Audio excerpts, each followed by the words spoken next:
This elegant black-stemmed cup from Neolithic China dates to circa 2400 to 1900 BCE and has walls as thin as an eggshell. It was originally made of red clay on a potter's wheel. How did this cup get its stunning dark color from red clay?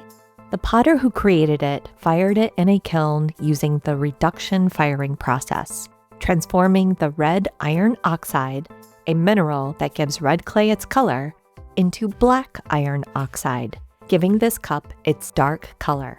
So, what is the reduction firing process?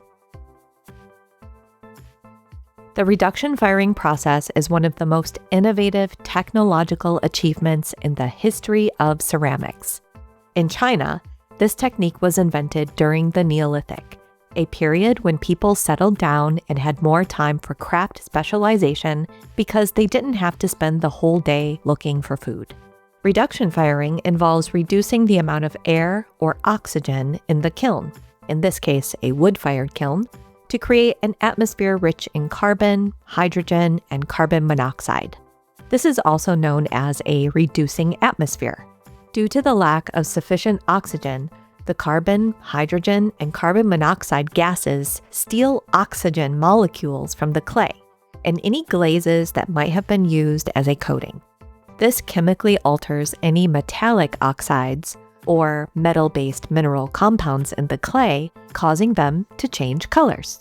Black-colored stemmed cups fired in a reducing atmosphere are characteristic of the Longshan culture in Neolithic China and come in a variety of beautiful designs. This one, which is in the Metropolitan Museum of Art, has a circular foot that narrows and then widens into an egg-shaped stem. The stem is perforated with vertical lines. These perforations were important to the firing process as they allowed built-up gases in the clay to escape in the oxygen-deprived kiln, preventing breakage. Above the stem rests a cup with a wide flared rim. If you look closely, you'll notice the potter added a pattern of lines on the foot, the stem, and the cup. These encircling lines were created using a tool as the vessel was spun on the wheel. After the vessel dried and before it was fired in a reducing atmosphere, the potter burnished the pot or polished it with a smooth tool to give it a shiny appearance. Around 2400 BCE, when this stemmed cup was produced, there were many farming villages in China, each with their own special characteristics. Longshan was located on China's east coast, where early agriculturalists farmed rice, made tools out of stone for farming, and made a variety of pots out of clay on a potter's wheel. At Longshan archaeological sites, the distinctive black pottery fired in a reducing atmosphere is found in tombs, suggesting it had a special ritual function associated with funerals and offerings for the dead.